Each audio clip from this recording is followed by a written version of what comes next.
So these are the filters, and I do believe that they go in with the airflow going this way, so we got to put it in with this going up.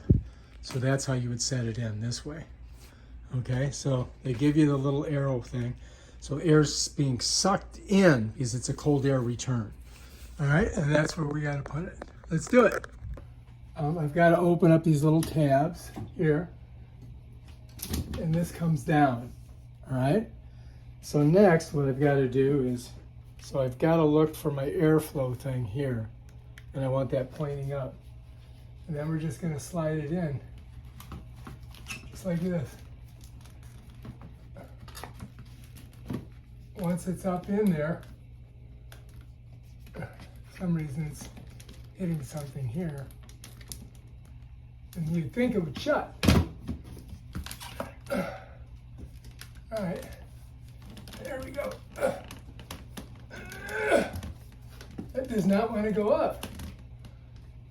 Fuck, this is ridiculous. All right, let's pull it down. All right, so I've got this little bump here and a little bump here, which these are supposed to set over, but for some reason it's not going in, right? It's not pushing in. I'm just gonna turn it sideways this way, see if it'll work. Again, this is not straight. There we go. Now the question is, can you get it over the pop? Over there. Oh, there we go. So now we're up. All I did was change the attitude of it. But anyway, now we just got to shut this. Turn these two things in. This one here, you see how that goes? It'll get you a better look at it. All right, that just turns there and it holds it from dropping. Same over here, this one turns just like that.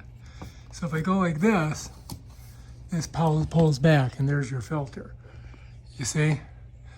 And this is the thing that I had to get it over on each side. But it's in there now. It should work. So let's go ahead and shutter.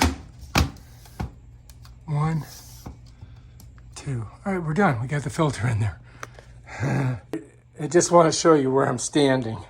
I do not want to fall down there. That's like a 20-foot fall. I'd be dead. But that's it. All right, if you like this video, subscribe to my channel and check out my other awesome videos and stuff like this. Peace out.